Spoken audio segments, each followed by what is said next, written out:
So one of the things that you must do in this life is learn to follow the footsteps of Jesus. And as he withdrew to the mountains to pray, we'll also talk about the power of solitude and what it meant for him and how we can also find the same strength and intimacy with God in our own lives. I talked about leaving the crowd behind, right? Because see, in Matthew 14:23, when he has sent the multitudes away, he even went up into a mountain apart to pray. And when the evening was come, he was there alone, right? So let me tell you this. I read something that said, I need to go to the mountains, or I must go to the mountains and I need to go now. Not quoting it for verbatim, but you get the memo, right? So think about this moment.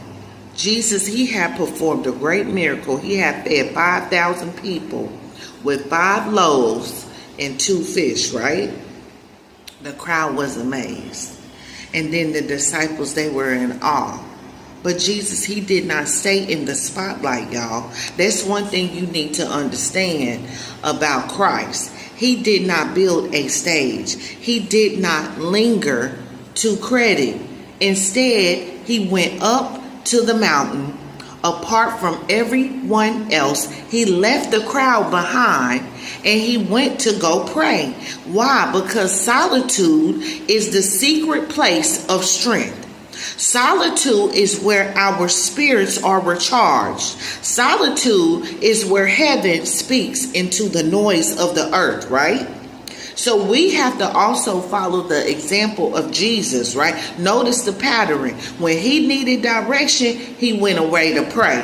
When he was weary, he went away to pray. When he was about to make a major decision, he went away to pray. And so if Jesus, the Son of God, the Word made flesh, if he needed solitude, okay, with the Father, how much more do we?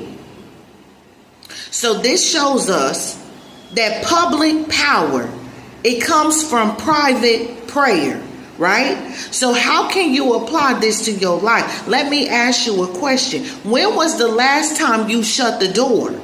When was the last time you turned off your phone? You silenced the distractions, and you sat in God's presence. When was the last time? Because see, we live in a generation now, these individuals, they fear silence, but they keep